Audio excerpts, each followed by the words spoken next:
Bonjour, bienvenue à tous. Merci de participer à ce cours sur Concordant. Je suis Marc Shapiro, directeur de recherche émérite à l'INRIA et maintenant animateur d'un projet de start-up qui s'appelle Concordant. Et donc Concordant s'adresse à vous, les développeurs d'applications collaboratives ou distribuées ou de partage, applications de jeux en réseau, des outils de travail de groupe, des applications pour les véhicules, des applications pour la mobilité. Je ne sais pas, ça, c'est à vous d'avoir des idées d'applications. Nous, et on vous aide à partager l'information. Ces applications, elles ont besoin d'informations partagées euh, entre les utilisateurs qui sont répartis sur le réseau. Et donc, Concordant est une plateforme qui prend en charge la distribution des accès aux données et qui met les données partagées là où il y en a besoin. Ça peut être dans le cloud, ça peut être dans l'appareil mobile, en tout cas le plus près possible de leur utilisation. Concordant s'occupe aussi de la persistance des données, de leur mise à jour et de la cohérence. Voilà, donc je vais vous en parler. Mon exposé sera en français, mais comme vous voyez, mes transparents sont en anglais. Je suis désolé pour ça. Donc, de quoi est-ce que je vais parler aujourd'hui? Dans un premier temps, je vais vous donner le contexte, un petit peu théorique, qui est celui des systèmes répartis à grande échelle. À l'intérieur de ce cadre, je vais vous parler de concordants, des différents concepts concordants qu'il faut maîtriser, et un petit peu comment on programme concordant.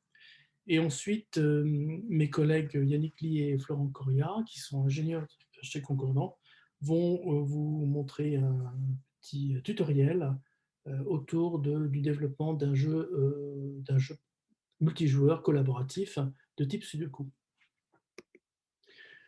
Donc en premier, je vous parle des systèmes répartis de grande échelle, donc Distributed Systems, en géodistribution, Geo-Distributed Systems. Et je vais vous parler de la cohérence des données dans ces systèmes, donc Data Consistency en anglais. Donc les applications dont je vous ai parlé, elles ont besoin, encore une fois, de partager des données entre les utilisateurs. Donc ici, les utilisateurs sont symbolisés par des petits points noirs, répartis un petit peu partout dans le monde. Et on a pris le schéma le plus simple, où il y a un centre de calcul quelque part, centralisé, ici en Californie. Dans ce centre de calcul, s'exécute l'application qui est symbolisée par cette icône d'engrenage. Et l'application a besoin de données qui sont symbolisées par cette icône de disque dur, qui symbolise donc la base de données. Donc ça, c'est relativement simple à faire, à déployer. Toute l'application s'exécute ici en un seul endroit. Le modèle de programmation est le modèle classique auquel vous êtes habitué, avec un langage séquentiel où on déroule son code et on fait des affectations. Donc, le fait d'affecter une variable partagée va permettre de partager l'information. Okay. Le défaut de cette approche, c'est que maintenant les utilisateurs ils sont quand même relativement loin du centre de calcul. Ceux qui sont en Californie, ils ont la réponse immédiate. Ceux qui sont en Europe, ils doivent attendre un aller-retour ou plusieurs allers-retours réseau. Ça peut atteindre quelques dixièmes de seconde. Ceux qui sont encore plus loin en Asie du Sud-Est, leur temps de réponse, c'est plutôt de l'ordre de la demi-seconde. Donc, on a ce qu'on appelle une mauvaise latence, hein, le temps de transit sur le réseau. Et en plus, on a une mauvaise disponibilité, c'est-à-dire que dès qu'il y a un problème sur un lien réseau, l'utilisateur correspondant, pour lui, l'application n'est pas disponible. Et évidemment, si le centre de calcul tombe en panne, ce qui arrive, l'application n'est disponible pour personne.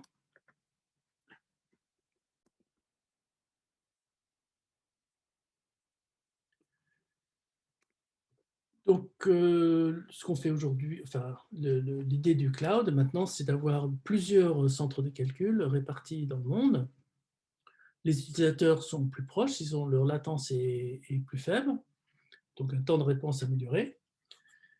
Le code et les données maintenant s'exécutent sur tous les centres de calcul. On dit que les données et le code sont répliqués.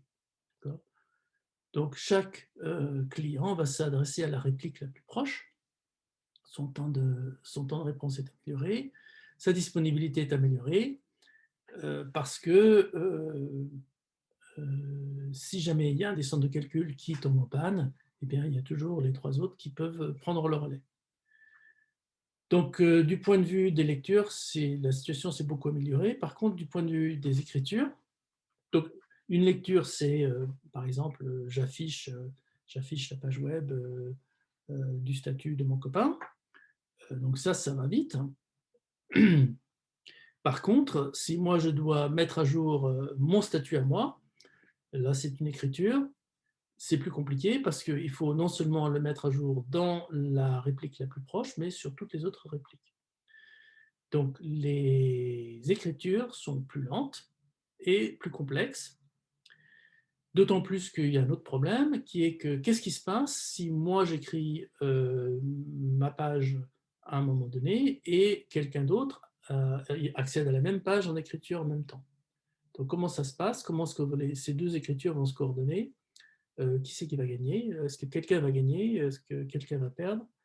Donc ça, c'est le problème de la cohérence des données. Donc vous voyez que même s'il y en a beaucoup gagné en lecture, dans les écritures, c'est plus compliqué.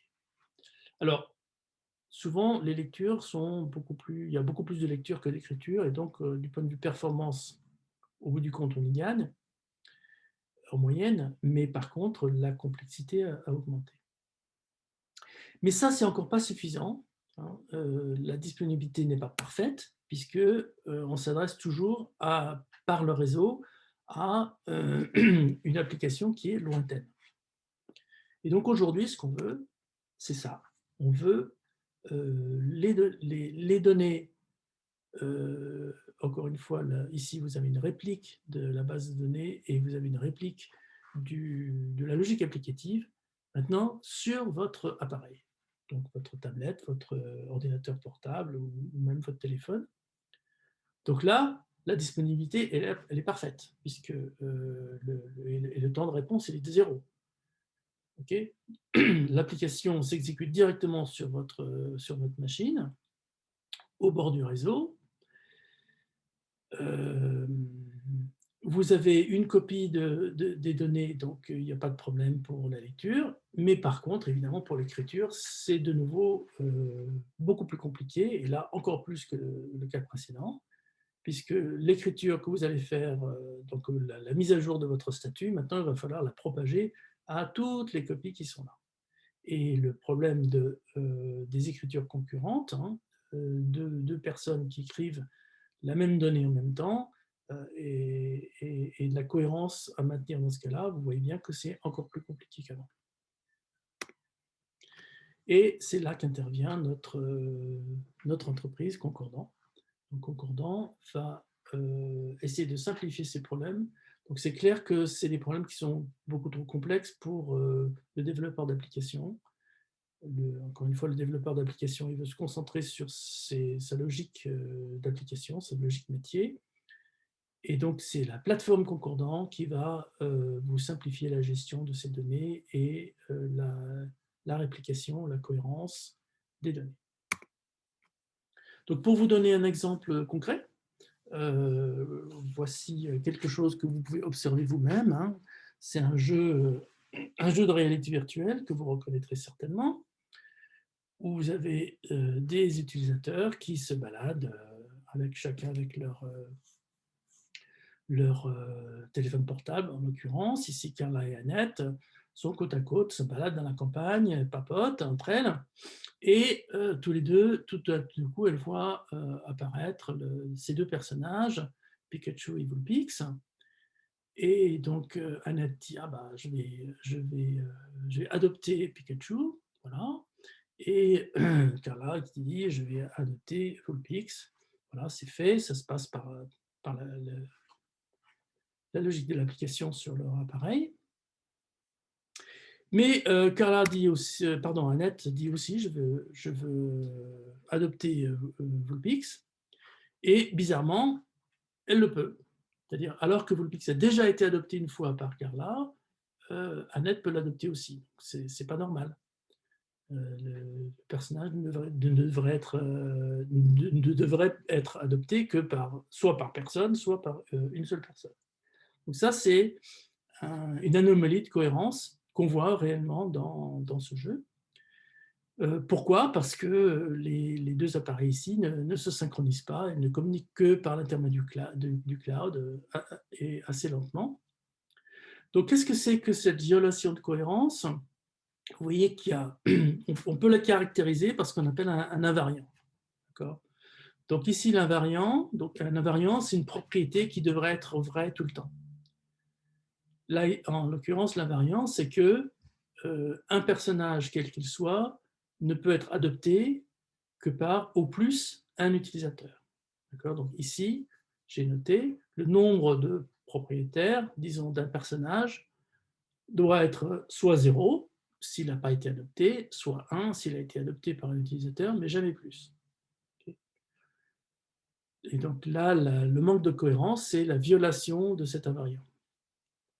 Donc là, bon, c'est un jeu, c'est pas très important, on s'en accommode, mais on voit bien que si ça avait été des millions d'euros ou des vies humaines qui étaient en jeu dans cette application, ça aurait pu être assez grave.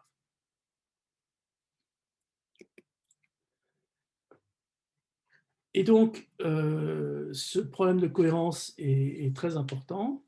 Et il y a beaucoup de travaux théoriques sur la cohérence et pratiques. Et il y a un résultat qui est fondamental, qui s'appelle le théorème CAP, qui est un théorème prouvé mathématiquement, donc il n'y a rien à faire, on ne peut pas aller contre.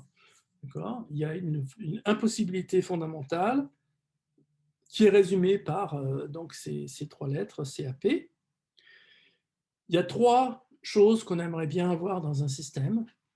Je vous ai parlé de la disponibilité, availability. Donc, on veut que les données, que l'application soit toujours disponible, qu'elle réponde immédiatement. On aimerait bien que les données soient cohérentes, c'est-à-dire que si je fais une écriture sur un site, cette écriture soit aussitôt répercutée sur les autres sites.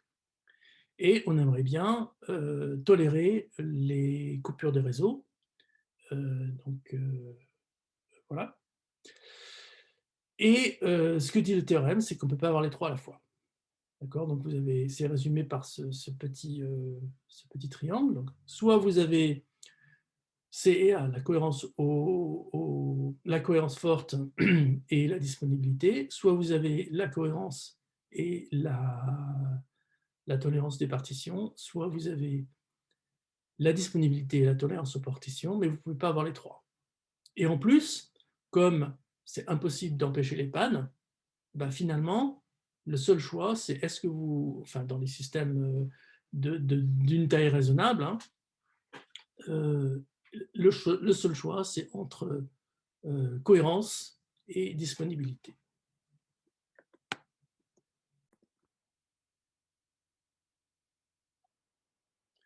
Intuitivement, on comprend très bien. Donc, par exemple, ici, vous avez Carla qui veut adapter Vulpix, en même temps Annette qui veut adopter Vulpix et qui s'adresse à des répliques différentes. Qui c'est qui va gagner? Pour le savoir, il faut évidemment que les deux répliques qui sont là communiquent entre elles. Peu importe que ce soit Carla ou Annette, mais il faut que l'une des deux gagne. D'accord? S'il n'y a pas de communication possible, parce que le réseau est coupé, est partitionné, elle ne peut pas communiquer. Donc, qu'est-ce qui se passe? Donc là, on est dans le cas où on est une partition, et on veut tolérer cette partition, il faut qu'il se passe quelque chose. Et là, on a deux choix possibles. Soit on dit, tant pis pour la partition, il faut avancer, il faut que je réponde. Carla a demandé Vulpix, je dois lui répondre oui ou non. Et donc, si je ne peux pas communiquer avec Annette, je ne peux pas savoir si Annette a aussi fait la même chose en même temps, donc il faut que je prenne ma décision tout seul. Là, par exemple, je vais décider tout seul que Carla a volp x, et Annette, de la même façon, va décider toute seule que c'est elle qui a volp x, et là, on a violé la cohérence forte. Okay. L'autre possibilité, c'est qu'on dit, ah ben non, la cohérence, c'est ce qui est le plus important, je m'interdis de faire ce choix tant que je ne peux pas communiquer, et dans ce cas-là, le système est bloqué et il n'y a pas de disponibilité. Donc on voit bien clairement que en cas de partition du réseau, on a un choix à faire entre cohérence forte et disponibilité.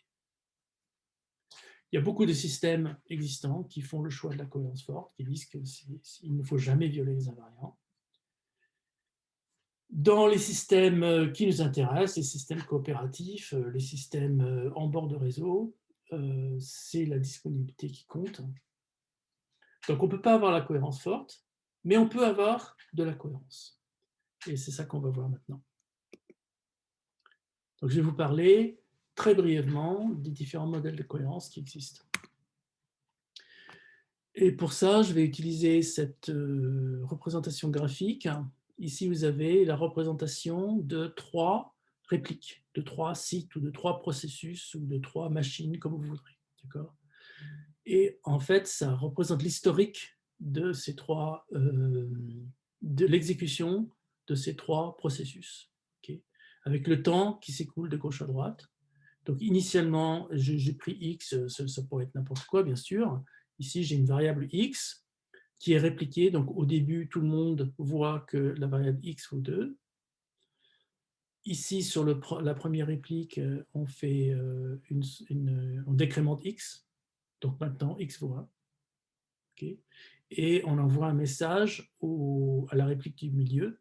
Donc maintenant, le fait que x a été décrémenté est visible aussi sur la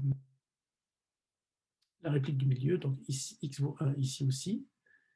Et en parallèle, en même temps, sur la réplique du bas, on a incrémenté x, donc pour la réplique du bas, x vaut 3. Okay. Maintenant, on va transmettre, par exemple, l'information que le x a été décrémenté au troisième site. D'accord. Donc lui, maintenant, il a vu un incrément et un décrément. Donc pour lui, x vaut 2. Sur le deuxième site, il y a un deuxième décrément. Donc pour lui, x maintenant vaut 0. Et sur le site du haut, il n'y a toujours eu qu'un seul décrément.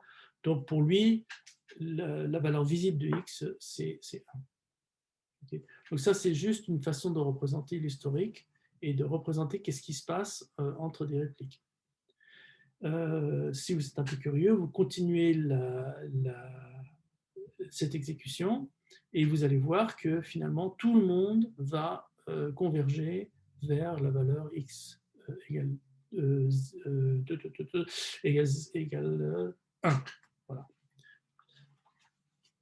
Parce que les opérations d'incrément et de décrément qui sont là sont des opérations commutatives. Bon, on va revenir sur la commutativité tout à l'heure.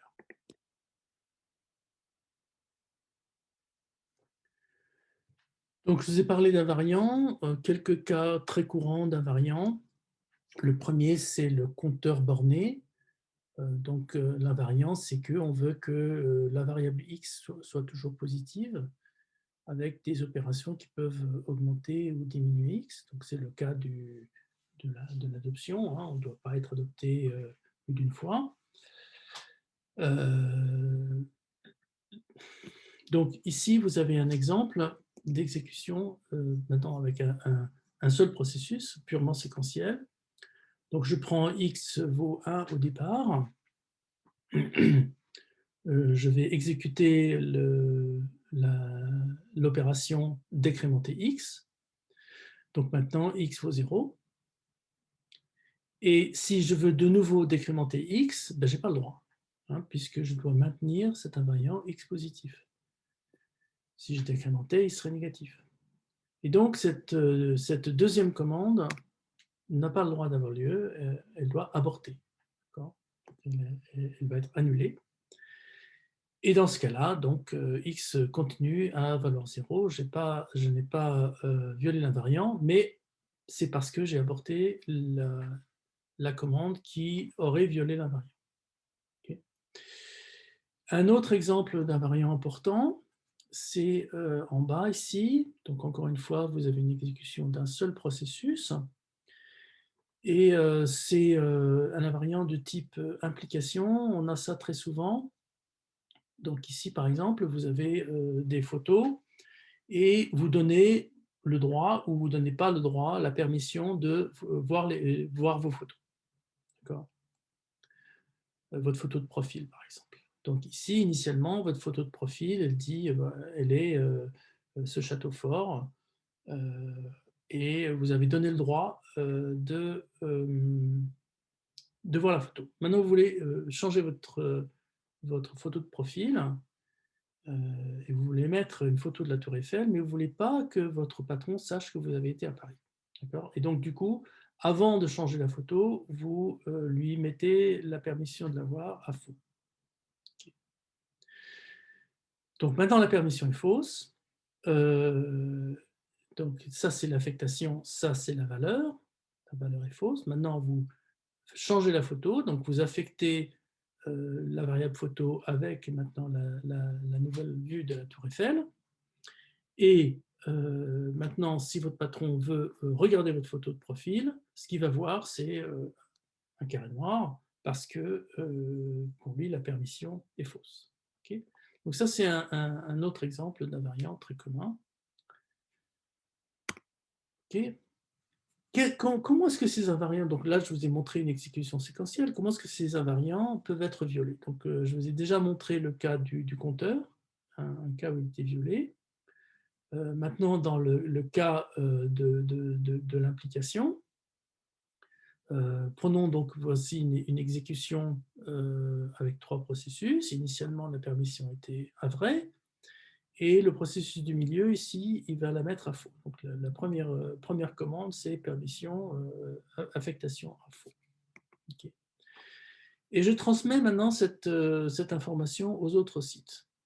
Donc maintenant, le site du haut, il a reçu. Par contre, le message qui va aller vers le site du bas est bloqué parce que, par exemple, il y a une partition du réseau.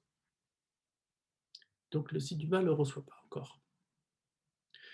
Le site du haut voit que la permission est mise à faux, et donc, par exemple, ça c'est moi, je vais dire, donc sur un de mes appareils, j'ai mis la permission à faux, et maintenant sur un autre appareil, je vois la permission fausse, et donc, je peux changer la photo. Okay. Et je transmets la photo, et pas de chance, la photo arrive sur le 3e site avant le changement de permission. Donc sur le 2e site, la photo arrive et si mon patron voulait la regarder sur ce site-là, il ne verrait rien. Par contre, sur le 3e site, il n'a pas vu le changement le site n'a pas vu le changement de permission, et donc mon patron va pouvoir voir que j'ai été à Paris alors que je n'avais pas le droit. Et quand le réseau est réparé, mon message finira par arriver, et à ce moment-là, effectivement, la photo sera masquée. Mais entre-temps, l'invariant a été violé.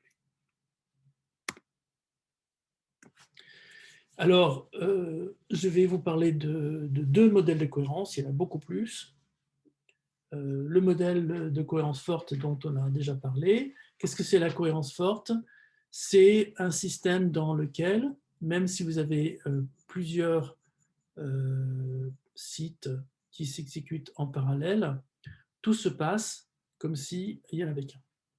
C'est-à-dire tout se passe comme s'il y avait une exécution séquentielle. C'est exactement le même modèle que le modèle avec un seul site, sauf qu'on s'arrange pour avoir le même modèle qui s'exécute sur plusieurs sites. Donc ici, par exemple, initialement, j'ai x égale 1 et je veux maintenir l'invariant x positif. Et en fait, sur les 3 sites, les 3 utilisateurs-là veulent tous décrémenter x. C'est-à-dire, pardon, ces deux-là veulent décrémenter x, donc par exemple, ils veulent tous les deux adopter x, et puis lui, il va faire autre chose, il va incrémenter y. Okay. Et là, dans un système à cohérence forte, il va y avoir ce qu'on appelle un consensus pour décider laquelle de ces 3 commandes va passer en premier. Il y a un ordre total. peut pas avoir, même s'il y a des commandes qui sont émises de façon concurrente, elles vont être exécutées de façon séquentielle. Et donc là, par exemple, il y a un échange de messages, il y a forcément au moins 2 allers-retours pour réaliser un consensus. Et là, on va décider, par exemple, à la suite de ce consensus, que c'est le site du haut qui va gagner. Donc, son x moins s'exécute, et il s'exécute en fait partout. D'accord. Donc maintenant, partout, x vaut 0. Okay. Et il y a un deuxième consensus, maintenant, pour savoir, entre les deux commandes restantes, qui c'est qui va gagner. Donc là, par exemple, on a dit que c'est le y++ qui gagne, l'incrément de y, donc maintenant y+2. Il ne reste plus qu'une commande, c'est celle-ci. Et comme elle a lieu après le premier décrément, et que x vaut maintenant 0, cette commande ne peut pas s'exécuter, elle va aborter. Exactement comme on l'a vu dans le cas séquentiel. Donc c'est un système réparti avec de la réplication, mais la cohérence forte le ramène au cas séquentiel. Donc pour les programmeurs d'application, c'est très bien. Ça veut dire que les invariants ne seront jamais violés. S'ils ne sont pas violés en séquentiel, ils ne sont pas violés non plus avec la cohérence forte. Évidemment, il faut que le programme soit correct. Hein. Il ne faut pas que le programme lui-même ne viole les invariants. Okay. Donc si le programme est correct, en séquentiel, il reste correct en réparti, en répliqué. Donc on voit que ça a un coût, hein. Il y a ce consensus qui coûte deux allers-retours de messages entre tous les sites, mais bon, ça marche. S'il y a coupure de réseau, eh bien, cette approche maintient la cohérence forte et donc n'est pas disponible. Si on ne peut pas communiquer entre ces deux sites, on ne peut pas savoir lequel des deux opérations va passer en premier. Et donc le système se bloque. Il n'est pas disponible.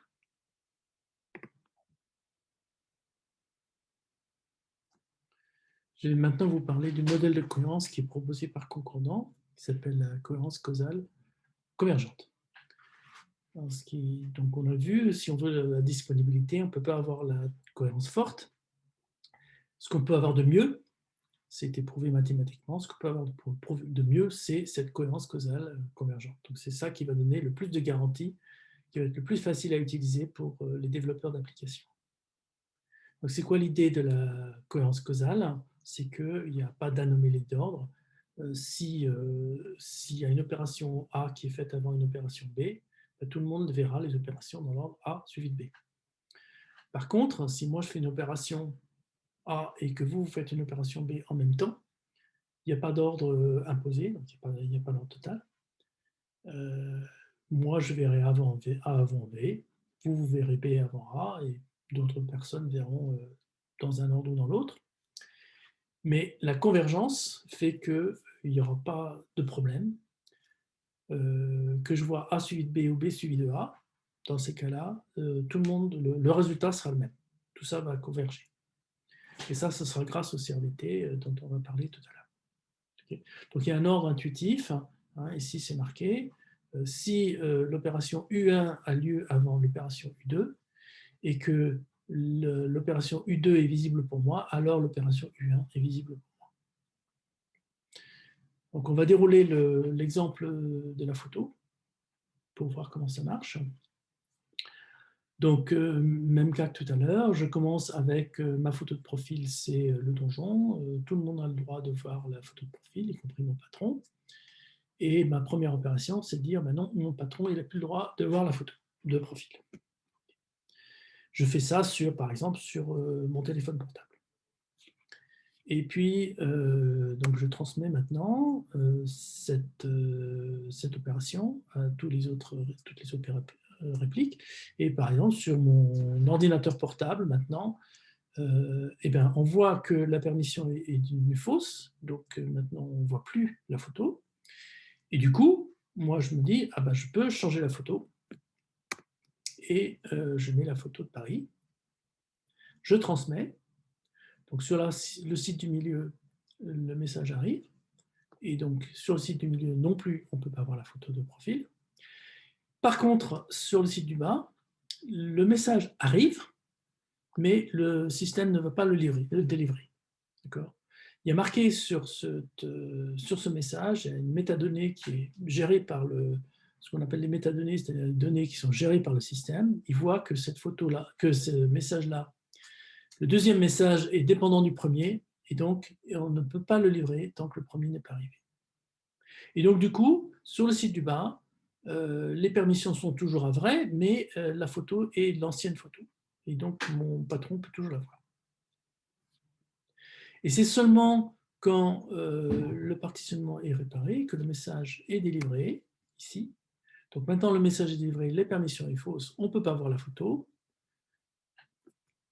Et c'est seulement à ce moment-là que la mise à jour de la réplique se fait et que la photo, maintenant, c'est la tour Eiffel, mais on ne peut pas la voir. Okay. Donc, il y a toute une classe d'invariants importants qui est maintenue par cette cohérence causale convergente. Encore une petite notion, c'est les transactions. Les transactions, c'est un ensemble d'opérations qui sont faites, soit tout, soit rien.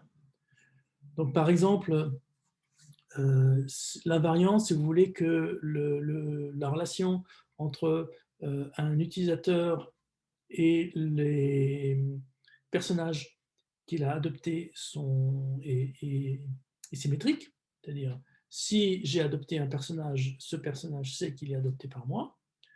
Okay, donc, par exemple, j'ai une transaction où quand Carla adopte Vulpix, à la fois dans Vulpix, on dit que le nouveau propriétaire, c'est Carla, et dans Carla, on va dire qu'elle a un nouvel animal qui est Vulpix. Donc,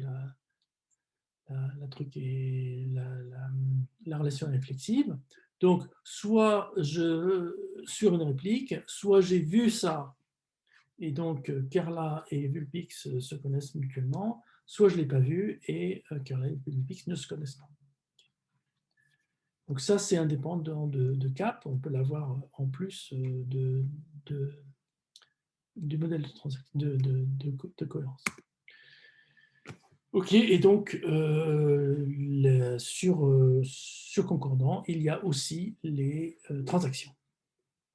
Donc, pour résumer tout ce que j'ai dit sur les modèles de cohérence, ce qui est important à retenir, c'est le modèle CAP, le théorème CAP, qui dit que si vous voulez tolérer les partitionnements, soit vous offrez la disponibilité, soit vous offrez la cohérence forte, mais vous ne pouvez pas offrir les deux.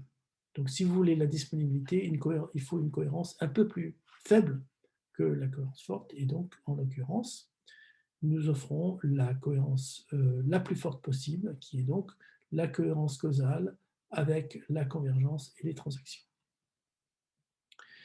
Alors, ça dépend des applications. Il y a des applications qui se contentent très bien de la cohérence causale, ou même de cohérence plus faible, d'ailleurs.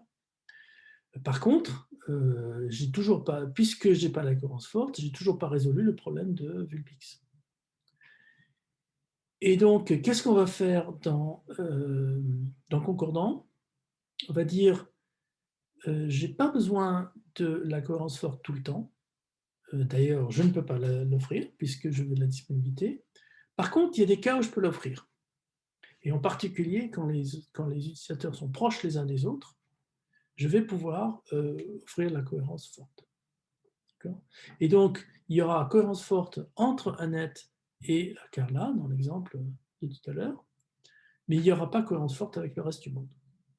Donc, pour Carla et Annette, qui sont les deux seules personnes qui sont intéressées à Vulpix, là, l'anomalie n'aura pas lieu.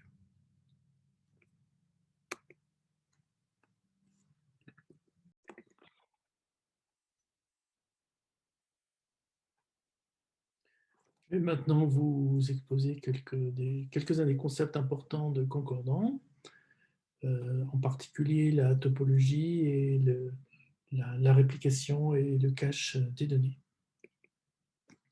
Donc, que fait Concordant? Encore une fois, c'est une plateforme qui aide les programmeurs d'applications pour qu'ils n'aient pas besoin de s'occuper des problèmes compliqués de partage des données. Donc, les données vont être rendues disponibles là où il y en a besoin.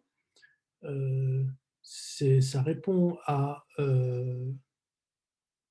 un domaine d'application qui est en train de croître énormément, qui est celui du Edge. Donc, les applications en bord de réseau ont besoin de données et Concordant va les aider à ça. Donc, je l'ai déjà dit au début, un petit peu au début, c'est conçu pour des applications de type collaboratif ou de type partage de données, des éditeurs collaboratifs, des jeux en réseau, de l'intelligence artificielle répartie, peut-être des applications véhiculaires. Et bon, je vous ai exposé les problèmes de réplication et de cohérence. Comme on voit, c'est un petit peu complexe. Et les développeurs d'applications ne devraient pas avoir à s'en occuper. C'est donc la plateforme qui va le faire. Et comme ça, les développeurs d'applications pourront se concentrer sur leurs problèmes applicatifs. Alors, les grands concepts de Concordant, c'est ce qu'on appelle local first. Les données sont locales. Locales, là où il y en a besoin. Donc, les données, c'est la plateforme qui s'occupe d'amener les données sur l'appareil où l'application va s'exécuter. Et cet appareil, ça peut être un appareil mobile. Ça peut aussi être des ordinateurs, des serveurs qui sont dans le cloud. Ça dépend des besoins de l'application. Les données se migrent de façon transparente et l'application aussi peut migrer de façon transparente et l'appareil lui-même peut migrer de façon transparente. Donc, si vous avez un appareil mobile qui doit se connecter à des endroits différents, il doit se connecter par exemple à plusieurs centres de calcul différents au cours du temps, ça va se passer de façon complètement, la plus transparente possible. Il y a un concept de collaboration bord de réseau, donc les utilisateurs qui sont proches les uns des autres vont pouvoir collaborer directement entre eux sans dépendre du cloud. Donc en fait, les données sont dans le cloud qui en a besoin, mais sont libérées du cloud en général. Bon, je ne vais pas approfondir les autres concepts. Donc, ce que la plateforme va transmettre, hein, c'est ce qu'on appelle des deltas, c'est-à-dire c'est la quantité minimale d'informations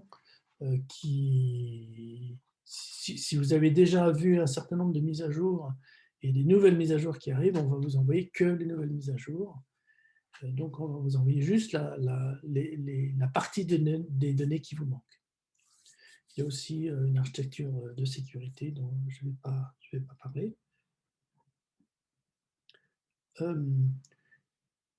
Il faut évidemment savoir qu'il n'y a pas de garantie de temps réel. Hein. On essaie de pousser les données le plus rapidement possible, mais on ne peut pas donner de garantie de réponse temps réel.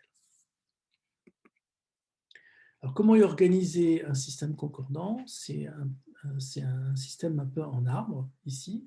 Donc, vous avez on peut utiliser le cloud, donc il y a des centres de données dans le cloud qui vont servir à stocker l'information de façon persistante, à la gérer, à faire des backups par exemple, à faire des requêtes, mais en général, les données de confiance n'ont pas besoin d'être dans le centre de données. Le centre de données est juste un tuyau, en fait.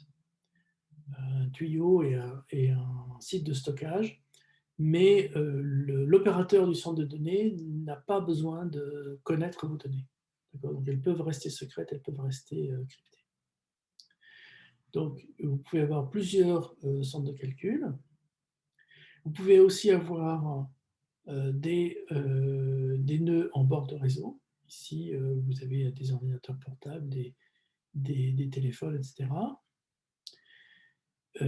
et un niveau intermédiaire qui s'appelle le POP, le point de présence. Donc vous avez une espèce d'arbre avec à la racine les centres de calcul. Au deuxième niveau, vous avez les POP. Et au troisième niveau, au bord de réseau, vous avez les appareils individuels. La communication suit l'arbre, mais ce n'est pas rigide. C'est-à-dire que vous pouvez très bien avoir un appareil qui va partir d'un endroit de l'arbre et arriver dans un autre endroit de l'arbre. Et j'ai dessiné aussi ces rectangles jaunes. Donc cela, ce sont des groupes d'appareils qui sont proches les uns des autres physiquement, et donc dans lesquels on va pouvoir faire de la cohérence plus forte.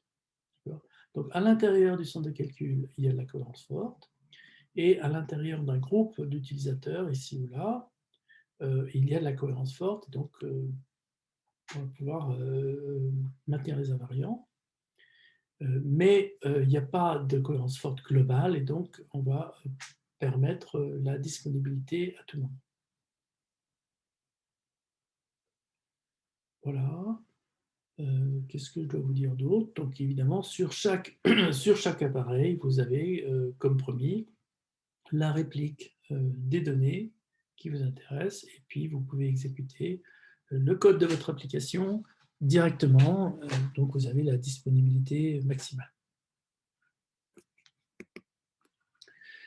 Les données sont en cache et sont répliquées, donc sur chaque site, vous avez une copie de la donnée qui vous intéresse. Donc ça peut être soit une réplique complète, soit juste un cache des données dont vous allez avoir besoin. Ça dépend des besoins de votre application, et ça dépend aussi de la capacité de votre appareil. Et ce qui est important, c'est qu'à un moment donné, par exemple ici sur l'appareil qui est là, donc là j'ai 3 répliques, ici j'ai sur cet appareil, j'ai en fait ce qu'on appelle des snapshots, c'est-à-dire que les données, il y a plusieurs versions d'une donnée.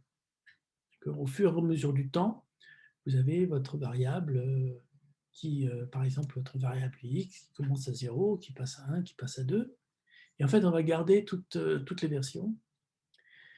Et votre application, elle aura accès à un snapshot, c'est-à-dire une coupe, un instantané de toutes les versions, enfin de la version qui l'intéresse. Et même s'il y a des mises à jour concurrentes qui viennent des autres répliques, vous, votre instantané ne va pas changer. Donc, vous faites des read et write qui sont cohérents, qui sont stables dans le temps. Évidemment, vous faites vos propres écritures. Et puis, à un moment donné, vous allez être notifié. Il va y avoir un signal qui va arriver disant, par exemple, vous avez travaillé sur cette version bleu foncé, et maintenant il y a une nouvelle version bleu clair qui est disponible. Tant que vous continuez à travailler sur votre ancien instantané, vous n'êtes pas dérangé par les mises à jour. Vous êtes notifié qu'elles sont là, mais votre vue à vous, elle est cohérente. Et c'est uniquement quand vous faites la commande pull que vous passez de l'instantané actuel à un nouvel instantané, donc qui inclut vos propres mises à jour, plus les nouvelles mises à jour de l'extérieur. Voilà. Donc les mises à jour qui sont visibles sont des mises à jour qui sont cohérentes par rapport au modèle de cohérence, c'est-à-dire le modèle à cohérence causale convergente avec des transactions. Et évidemment aussi doivent être cohérentes par rapport à la politique de sécurité. Donc s'il y a une donnée que vous n'avez pas le droit de voir ou que vous n'avez pas le droit de modifier, elle ne sera pas visible non plus. Voilà, donc l'idée principale, c'est que les données dont vous avez besoin sont copiées, mises en cache sur votre appareil, et vous avez accès à un snapshot, à un instantané cohérent de ces données. Alors, je vais vous parler un petit peu du type des données qui sont gérées par Concordat. et comment vous allez y accéder. Donc, donc Concordant vous offre une base de données dans laquelle vous pouvez stocker ce qui vous intéresse. Et en fait, la base de données est découpée en ce qu'on appelle des collections. Et les collections sont disjointes. Donc, les objets qui vous intéressent, un objet donné est dans une collection. Et dans une collection, vous allez mettre, ici vous avez une collection qui contient 4 objets, X, Y, Z et T. Et donc vous avez stocké dans cette collection les quatre données qui vous intéressent. Donc par exemple, si vous faites une application de collaboration, vous allez mettre dans une même collection les données, par exemple, si vous avez, je ne sais pas, du texte et des images, vous allez mettre dans la collection le texte et les images qui correspondent. Et donc Concordant utilise les collections comme une unité, et c'est une collection, Concordant va gérer des collections entières. Donc la cohérence dont on a parlé, la cohérence causale et transactionnelle, se fait à l'intérieur d'une collection. La mise en cache, quand vous demandez à accéder à une collection, c'est toute la collection qui va être mise en cache d'un seul coup. À l'intérieur d'une collection, donc vous mettez les objets qui vous intéressent. Il n'y a pas de limite au nombre et au type d'objets que vous allez mettre dans une collection. Et ce qui est important, c'est que donc, les données, elles ont un peu une double vie. Hein. Elles ont une vie en tant que membres de la base de données, stockées dans la base de données, sur disque ou en train d'être transmises. Et ils ont aussi une vie dans votre application. Donc, il y a une opération pour ouvrir une collection ou ouvrir un objet. Et une fois que l'objet est ouvert, il est dans votre espace de travail comme un objet classique de votre langage de programmation. Donc, si vous avez dans votre langage de programmation l'habitude de gérer, je ne sais pas, des tableaux ou des structures ou des graphes, et bien vous avez aussi des tableaux, des structures et des graphes. Une fois qu'ils ont été ouverts et importés depuis la base de données. D'accord. Donc le cycle de vie des données, il est celui qui est là. Donc quand vous voulez utiliser Concordant, vous allez commencer par ouvrir une session avec Concordant.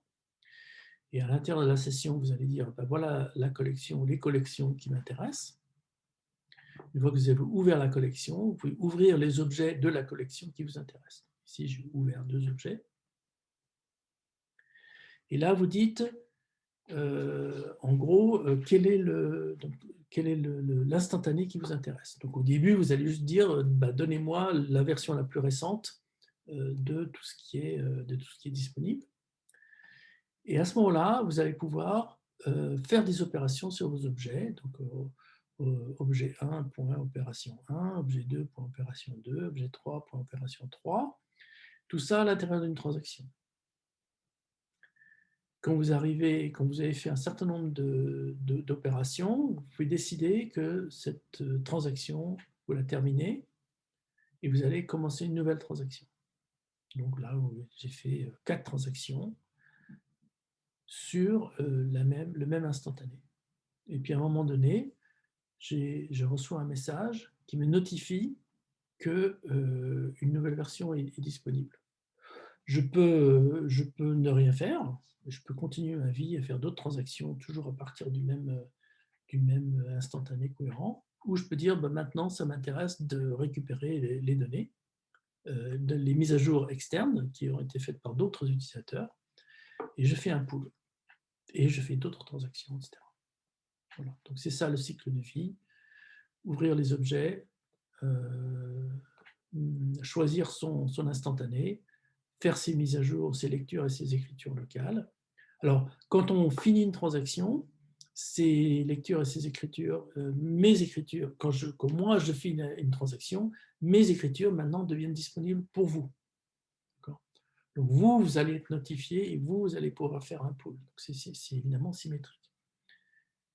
Et de l'autre côté, vous allez faire des transactions. Quand vous terminez la transaction, la donnée devient disponible, je suis notifié, et si ça m'intéresse, je peux faire un pool. C'est asynchrone, on n'est pas obligé de faire le pool en même temps, mais on a toutes les garanties de la cohérence causale convergente, c'est-à-dire que l'ordre des mises à jour est respecté, et par contre, s'il y a des mises à jour qui sont concurrentes, donc qui ne sont pas ordonnées, elles vont converger. Donc quand j'ai fini, je fais le contraire, je ferme les objets, je ferme ma collection et je ferme ma session.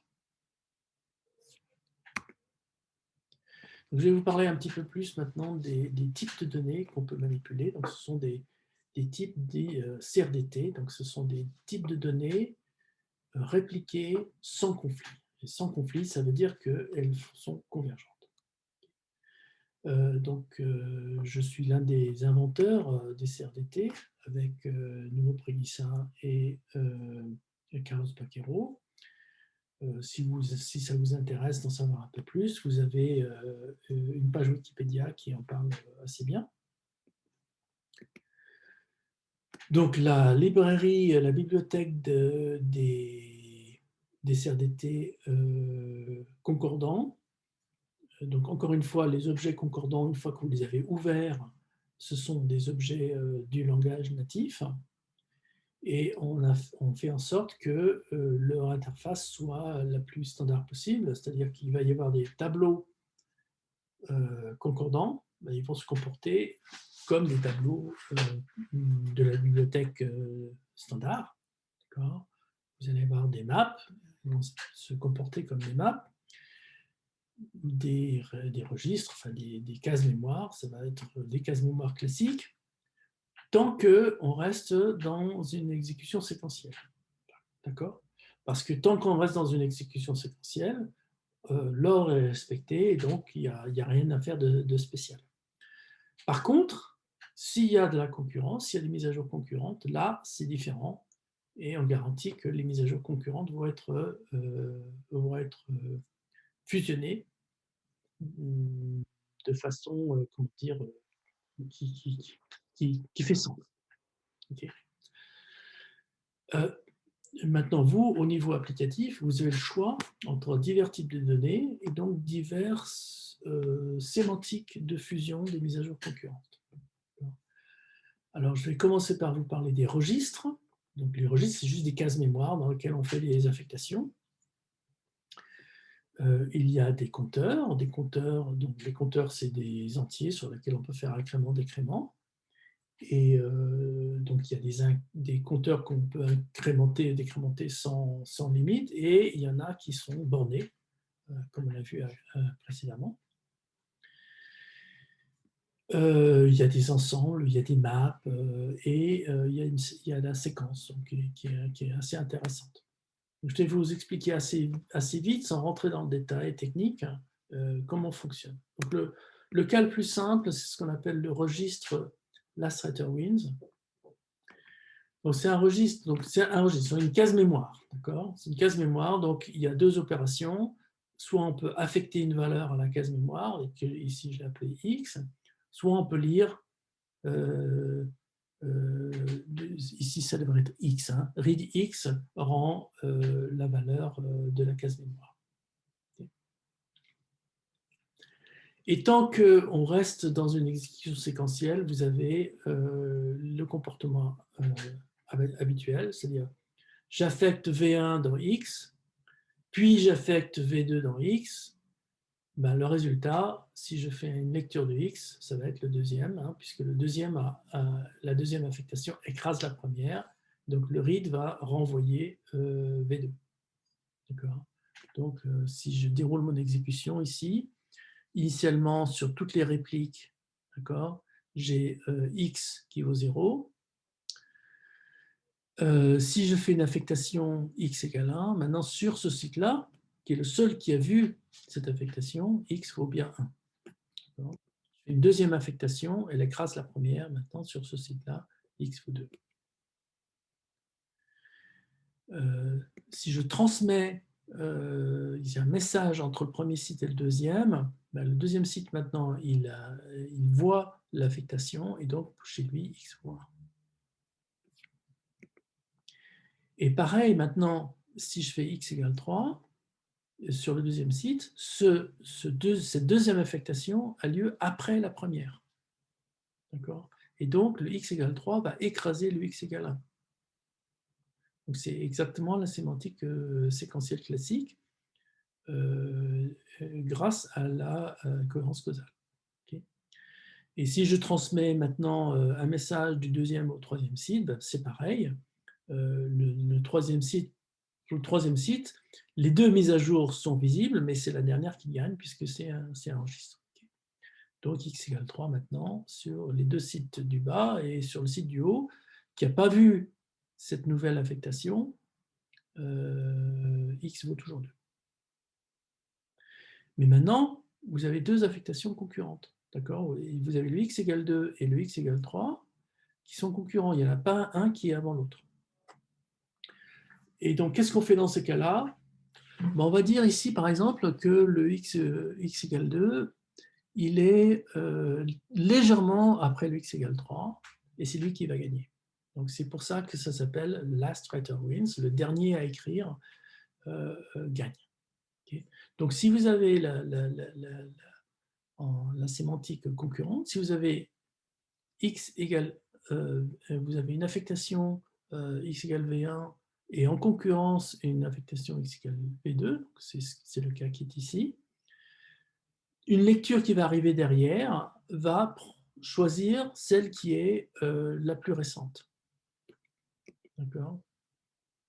Donc ici, par exemple, j'ai transmis l'affectation x égale 3 au site du haut, et le site du haut va dire bah, j'ai deux affectations concurrentes, 2 et 3, et la plus récente c'est 2, donc c'est 2 qui gagnent. Okay. Et vice-versa, si je transmets le x égale 2 maintenant au site du milieu, pareil, il va dire x égale 2 est plus récent, donc c'est lui qui gagne. Okay. Bon, je ne l'ai pas dessiné, mais à terme, on va envoyer un message au troisième site, et le troisième site va aussi voir que le x égale 2 est plus récent, et donc il va gagner. Mais ça veut dire quoi plus récent? Ça veut dire que, en gros, il y a une horloge sur chacun des sites, et l'affectation qui est estampillée avec l'horloge la plus élevée va gagner. Mais il n'y a pas vraiment de garantie, parce que si l'horloge du site du milieu, par exemple, bat plus vite que l'horloge du haut, c'est lui qui aura l'estampille la plus élevée, et donc c'est lui qui va gagner. Donc c'est un peu arbitraire. Hein. On dit que c'est le plus récent qui gagne, mais ça dépend vraiment de votre horloge. Donc le résultat est un peu imprévisible. L'important, c'est que le résultat est le même pour tout le monde. L'estampille est transportée avec l'affectation, donc tout le monde va voir qui a l'horloge la plus élevée et qui c'est qui va gagner. Donc ça converge, c'est ça qui est important. Les mises à jour concurrentes convergent vers une des deux valeurs, à la limite peu importe laquelle, mais tout le monde converge vers la même valeur. Alors, ça c'est le CRDT le plus simple, c'est connu depuis assez longtemps. Hein. Quand vous faites par exemple des mises à jour sur un système de fichiers répliqués sur un FS ou sur Dropbox, c'est à peu près, souvent c'est cet effet-là que vous avez. L'inconvénient quand même de cette approche, c'est que ici le x égale 3, il a été perdu.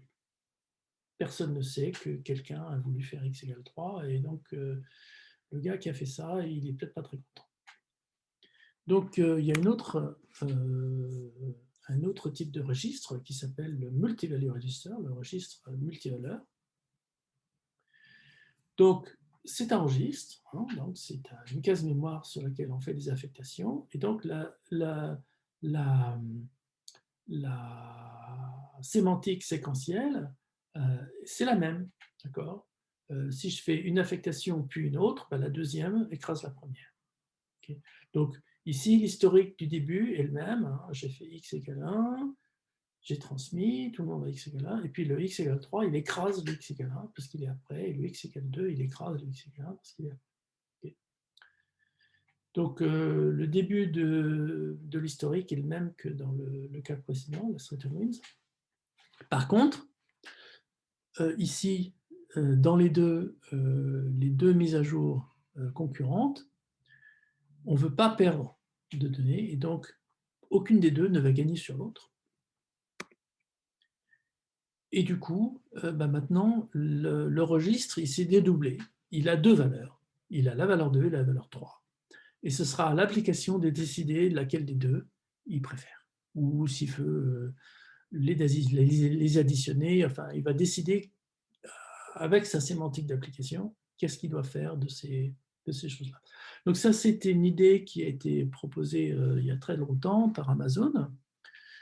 Et donc l'idée, c'est que vous avez votre panier ouvert, vous allez faire une commande, vous annulez cette commande, la première s'en va, vous faites une nouvelle commande qui annule la première, d'accord, elle écrase.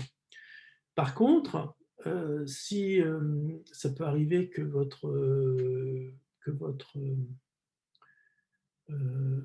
panier, pour des raisons X ou Y, qui se retrouve sur deux serveurs, vous faites une commande sur un serveur et une autre commande qui, par hasard, se retrouve sur un autre serveur, on va garder les deux. Donc là, j'ai montré le message qui va du deuxième site au premier. On garde les deux valeurs. Pareil, avec un message qui va du premier site au deuxième. Et je ne l'ai pas montré, mais à terme, il y aura un message qui ira au troisième site. Et donc, tout le monde va converger vers la valeur, enfin l'ensemble de valeurs 2 et 3. Okay. Donc là, ce n'est pas l'application qui fait un choix. Ce n'est pas la plateforme qui fait un choix à la place de l'application. La plateforme garde toutes les mises à jour concurrentes. Donc, encore une fois, si c'est séquentiel, on garde la sémantique séquentielle. Si c'est concurrent, on garde les deux. Donc un registre, ce n'est pas très intéressant, on ne peut pas faire grand-chose avec juste un registre. Donc il y a aussi des ensembles d'éléments. Donc un ensemble, ici on part avec un ensemble vide. Et j'ai des opérations Alors je vais commencer par le cas le plus simple, qui est un ensemble qui ne peut que croître. C'est aussi un CRDT très simple. Donc, il y a une seule opération de modification qui est add, qui ajoute un élément à l'ensemble. Et vous avez une opération pour savoir si tel élément est dans l'ensemble. Okay. Donc, je parle de l'ensemble vide, j'ajoute 1. Donc, maintenant, l'ensemble contient la valeur 1. J'ajoute 2. Maintenant, l'ensemble contient 1 et 2. Concurremment, j'ajoute 3, donc sur un autre site, j'ajoute 3, donc sur le deuxième site, maintenant, l'ensemble nouveau contient 3. Puis, il ajoute 2, donc maintenant, l'ensemble contient 2 et 3. Et maintenant, si on transmet l'ensemble, la valeur du haut au site du bas, en fait, on va faire une fusion et on va faire l'union de ces deux valeurs. D'accord ? Donc, union de 1, 2 avec 2, 3, ben, ça donne 1, 2, 3. Le 2 qui est en double, ben, dans l'union, le doublon disparaît. Okay. Et donc, ça aussi, ça va converger. Alors, qu'est-ce qui fait que ça converge ?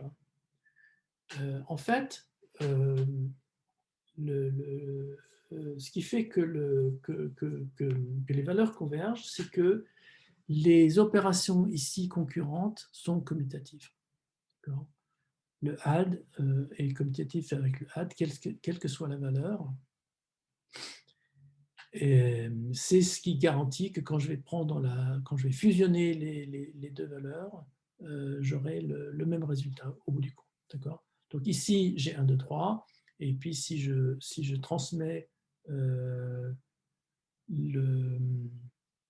si je transmets par exemple ici, je transmets le 3, enfin l'opération qui a rajouté le 3, je le transmets ici, ben, j'aurai aussi 1, 2, 3. Okay, si maintenant je fais une nouvelle transmission avec 2, 3, pareil, ça va être fusionné et les 2, 3 sont, disons, en double, vont disparaître.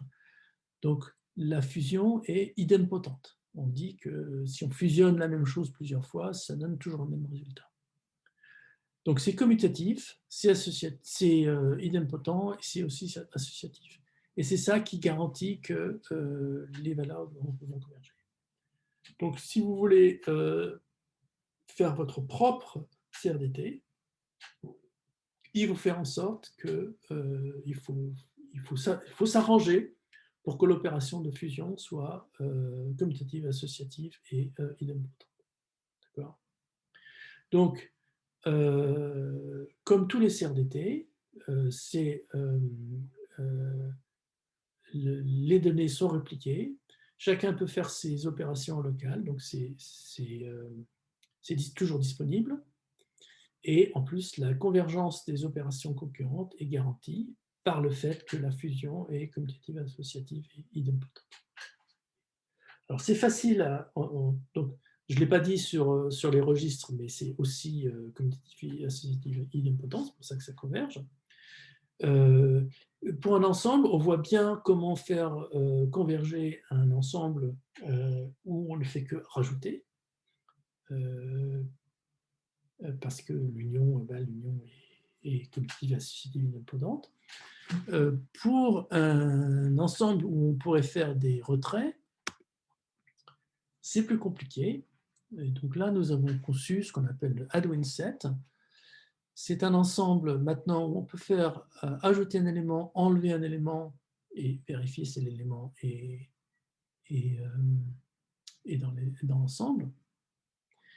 Et là, on a un problème. D'accord ? Dans la sémantique séquentielle, d'accord ? Si je fais add 1 suivi de add 2 ou add 2 suivi de add 1, comme c'est un ensemble, c'est commutatif, il n'y a pas de problème. D'accord ? Si je fais add 1 suivi de remove 2 ou remove 2 suivi de add 1, pareil, c'est commutatif, il n'y a pas de problème. Okay. Par contre, si je fais add 1 et en parallèle, enfin, si je fais add 1 suivi de add 2, non, je reprends. Si je fais add 1 suivi de remove 1, eh bien le 1 n'est plus dans l'ensemble. Si je fais remove 1 suivi de add 1, alors add 1 est dans l'ensemble. Donc le add et le remove d'une même valeur, ce n'est pas commutatif. D'accord ? Donc, qu'est-ce qu'on a fait ? Eh bien, on a rajouté des métadonnées. Je ne vais pas vous donner le détail, mais on a rajouté des métadonnées pour rendre le add et le remove concurrents, si vous voulez. Donc, si je fais un add E suivi d'un remove E ou un remove E suivi d'un add E, d'accord, ou si ces deux opérations sont l'une après l'autre dans l'ordre causal, on fait la sémantique habituelle. Donc ici, le remove E est en deuxième, donc l'élément n'est pas dans l'ensemble. Si on avait fait dans l'ordre inverse, l'élément serait dans l'ensemble. Okay. Dans le cas où il y a un add et un remove concurrent, ben on a choisi une règle simple, c'est le add qui gagne. Et ça va faire en sorte que c'est commutatif. Donc, que le add arrive avant le remove ou le remove avant le add, comme ils sont concurrents, c'est toujours le add qui gagne et donc ça va converger. Okay. Donc, un petit exemple, vous avez votre ensemble.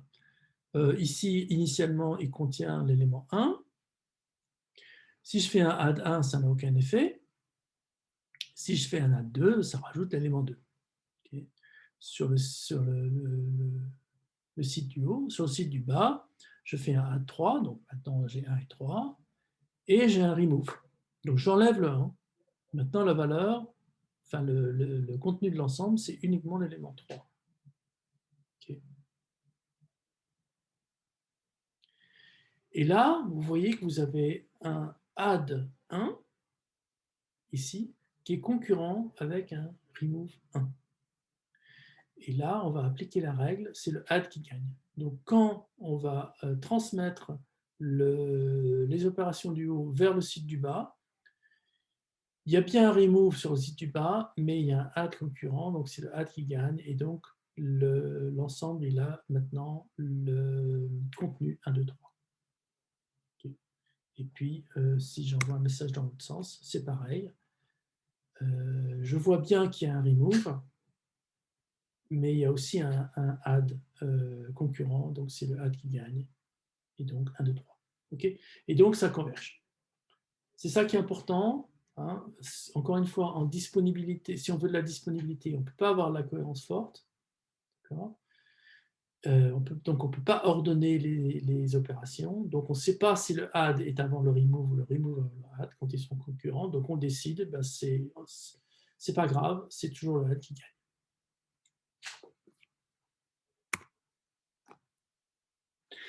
Un autre type de données qui est intéressant, qui est offert par Concordant, c'est la séquence. Donc, c'est utile particulièrement quand vous faites, si vous faites un éditeur collaboratif, genre Google Docs, d'accord, tout le monde partage le même texte. Qu'est-ce que c'est qu'un texte?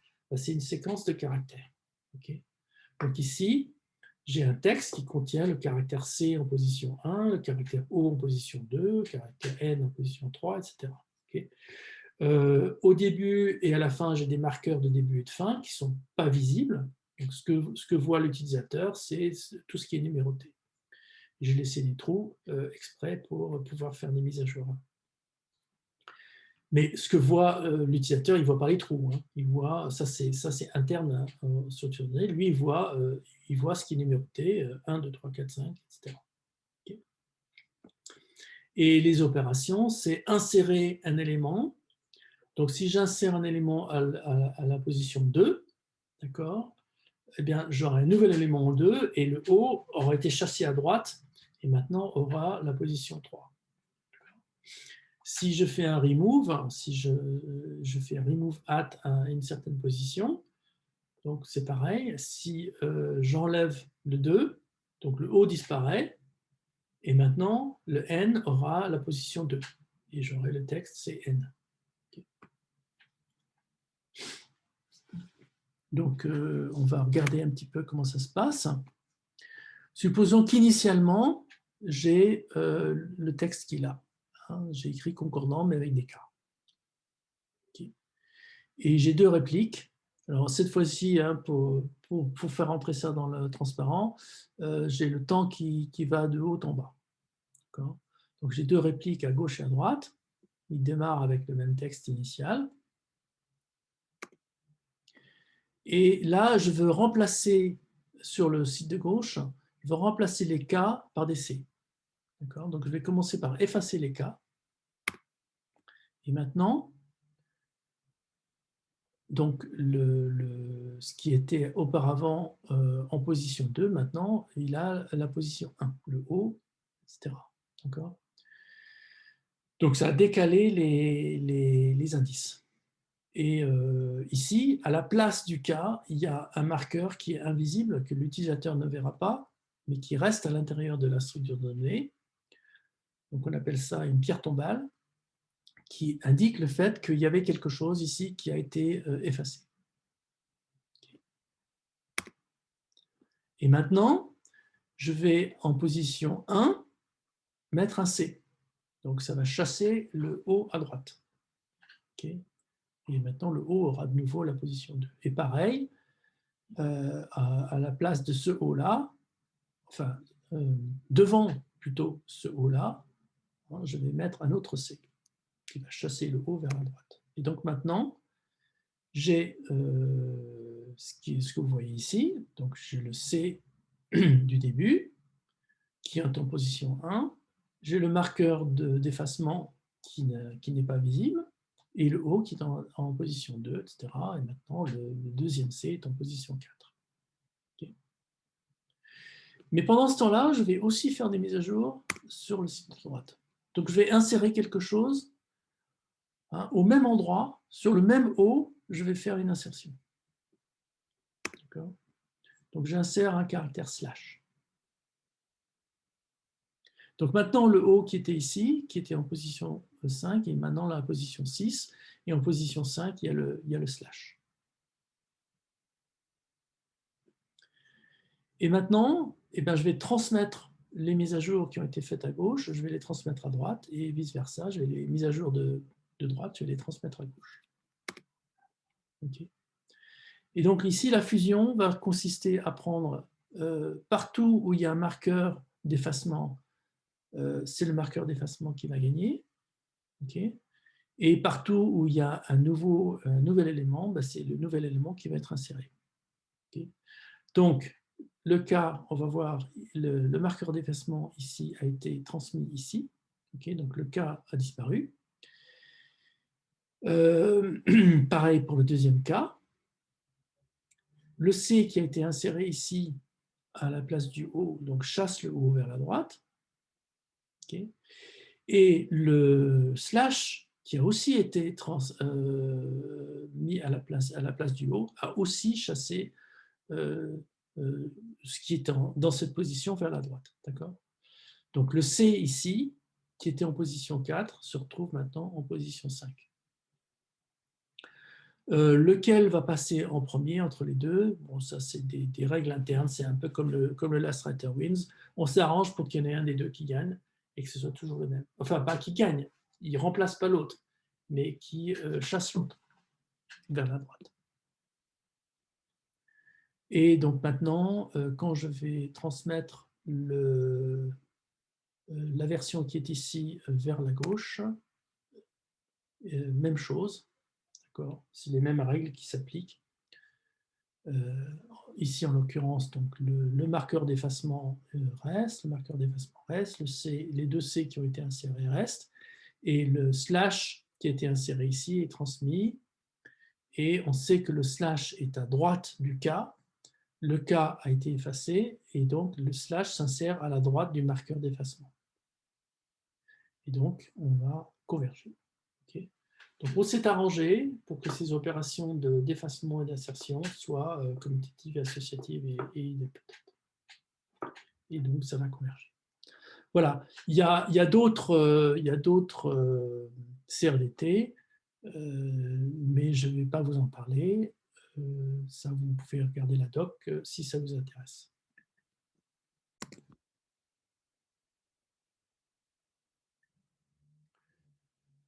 Concrètement, donc, comment ça va se passer? Ici, donc, si vous voulez faire une application, comment vous allez la programmer, la déployer? Donc, le cas le plus simple qu'on va peut-être utiliser, par exemple, pour débugger une application, on va juste avoir l'application qui est du code que vous allez écrire, qui va s'exécuter dans un navigateur. Donc ici, j'ai pris l'exemple du Sudoku, que vous allez voir après dans le tutoriel. Donc vous avez votre application Sudoku, ici le code de l'application Sudoku, qui s'exécute dans un navigateur. Okay.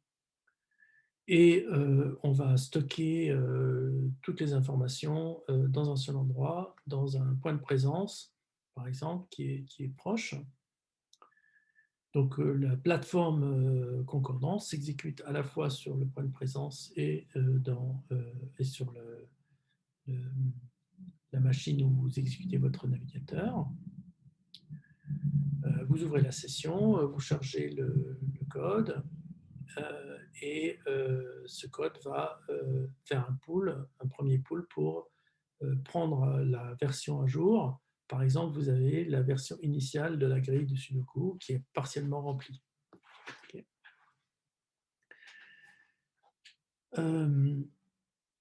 Et là, l'utilisateur, il va remplir une case, par exemple. Donc, ça va faire une écriture sur l'élément. Donc, vous, le sudoku, donc c'est une grille. Vous allez représenter ça sous forme, par exemple, d'un tableau à 2 dimensions ou sans doute plus simplement d'une map. Et dans votre map, vous allez dire, eh ben, maintenant je mets à jour la valeur, le champ qui correspond à ce carré-là de la grille. Je vais mettre une valeur, je ne sais pas quelle est la valeur légale à mettre ici. Ben, bon, d'ailleurs, on peut mettre une valeur illégale, on peut mettre 0. Ce sera rejeté, mais on peut toujours essayer. Donc là, vous allez faire votre mise à jour. Vous pouvez faire plusieurs mises à jour avec des transactions. Et à un moment donné, vous allez dire, bon, bah, ça y est, je suis content de mes mises à jour, je vais terminer la transaction. Et à partir du moment où vous terminez la transaction, ça va écrire les données dans la base de données où elles seront disponibles pour un autre utilisateur qui partage le même pseudo. De façon concurrente, votre autre utilisateur, il a lui aussi fait des mises à jour sur sa grille de Sudoku. Vous recevez des notifications et si vous voulez voir ces mises à jour, vous faites un pool et donc du coup, les mises à jour qu'il aura faites et les vôtres sont fusionnées. Okay. Donc ici, dans le Sudoku, on va utiliser des multivalues. Chaque carré, en fait, va être un multivalue register, un registre multivaleur. Et donc, si l'un des deux a fait une mise à jour, elle apparaît. Si vous faites une mise à jour et moi, derrière, je corrige votre mise à jour, c'est moi qui gagne, puisque c'est la deuxième. Par contre, si on fait des mises à jour concurrentes, ben, le système ne sait pas quelle est la bonne, et donc il va afficher les deux mises à jour, les deux valeurs. Okay. Donc ça, c'est la mise en place la plus simple, mais évidemment, il n'y a pas la disponibilité, puisque si par exemple, si je déplace mon ordinateur portable et que je suis plus sur le même réseau que le POP, eh bien, l'application n'est plus disponible. Donc, il y a une autre configuration. Et ça, c'est géré par l'application, c'est géré par la plateforme. Donc, le programmeur d'application n'a pas à s'en préoccuper. Donc, il y a une configuration où le Sudoku s'exécute toujours dans un navigateur de votre ordinateur portable, mais en plus, on a mis en place ce qui s'appelle un service worker, un processus qui va intercepter les mises à jour entre votre browser et le POP et plus loin le cloud, d'accord, et qui va créer une réplique de la base de données, donc une réplique de la grille sur votre ordinateur local. Donc même si vous êtes déconnecté maintenant, vous allez pouvoir faire vos read de vos write, vous allez pouvoir terminer les transactions, elles vont s'enregistrer sur la réplique locale de la base de données, même si vous êtes déconnecté. À partir du moment où vous allez vous reconnecter, vos mises à jour vont être poussées vers le POP et donc vont devenir disponibles pour les autres. Et les mises à jour des autres vont être poussées vers votre réplique. D'accord ? Et donc, vous allez être notifié et donc vous allez pouvoir faire un pool pour voir les mises à jour des autres et les fusionner exactement comme je vous l'ai expliqué tout à l'heure. Voilà. Donc, j'ai quasiment terminé. Donc, pour résumer, quels sont les points importants de Concordant et quel est son statut actuel?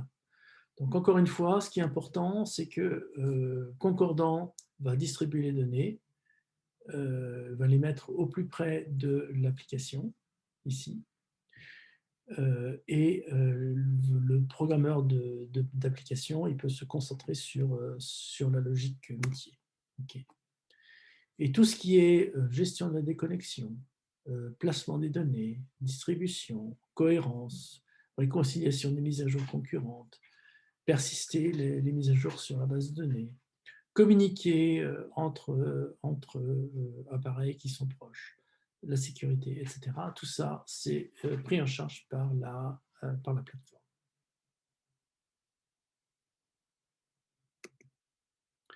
Donc, quels sont les avantages du point de vue du développeur?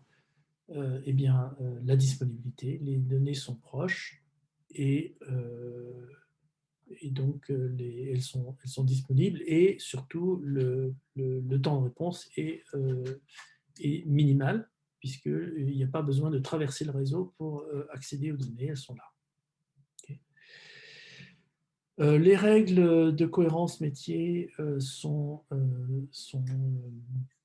comment dire, sont appliquées. Donc, en particulier, les règles d'ordre, hein, de celui de la photo, mais des règles plus fortes peuvent être appliquées de façon locale.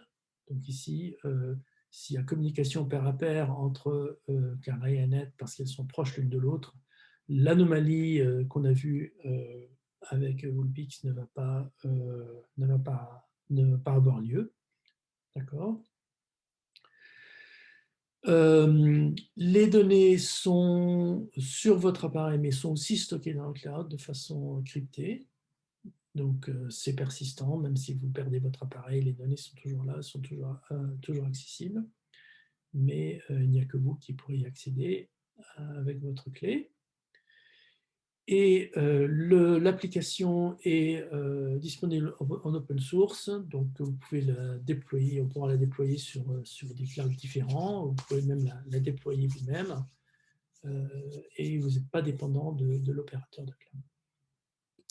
Les bénéfices du point de vue de l'utilisateur, eh encore une fois, c'est que les données sont en local et donc le temps de réponse est nul. Donc c'est tout de suite. Okay. Il y a de la coopération directe entre utilisateurs au bord du réseau. Et encore une fois, la sécurité, c'est important d'avoir de la sécurité du point de vue de l'utilisateur. Alors maintenant, quel est l'état courant de la plateforme? C'est développé en open source. Les sources sont disponibles sur GitLab si ça vous intéresse, gitlab.inria.fr/concordant. Il y a une bibliothèque de CRDT qui correspond à ce que je vous ai dit, encore plus étendue que ce que je vous ai décrit. Il y a un certain nombre d'applications, des applications jouets, prototypes, mais qui vous permettent vous pouvez regarder le code et ça peut vous inspirer pour vos propres applications. Donc, en particulier, il y a le Sudoku collaboratif qu'on va voir dans le tutoriel, et puis il y a un éditeur de texte collaboratif. Ce que nous avons développé, c'est dans le langage Kotlin, donc qui permet de générer du Java et du JavaScript et qui sera donc portable sur et aussi du Swift, je crois, et qui sera donc portable sur divers types d'appareils. On n'a pas encore la topologie en arbre dont je vous ai parlé. Pour l'instant, on a juste le point de présence et les appareils en local. Et on utilise, pour la communication, on utilise une base de données existante qui s'appelle PouchDB. Par contre, il y a plein de choses dont je vous ai parlé et qui sont promises pour la suite, mais qui ne sont pas encore disponibles. En particulier, la cohérence causale, pour l'instant, n'est pas vraiment implémentée. Les transactions non plus. Tout ce qui est sécurité, tout ce qui est delta, ce n'est pas encore implémenté. Mais l'API, elle, est stable. Et donc, vous pouvez d'ores et déjà développer des applications. C'est à vous d'inventer les applications nouvelles. Et vous pouvez d'ores et déjà utiliser la version courante de Concordant, en sachant que dans les futurs développements, tout ce qui est TCC+, enfin, la cohérence causale, etc. Donc la déconnexion fonctionne déjà, mais on est limité à une topologie en étoile pour l'instant. Voilà, donc moi j'ai terminé et je vais vous laisser regarder le tutoriel qui est fait par Florent et par Yannick.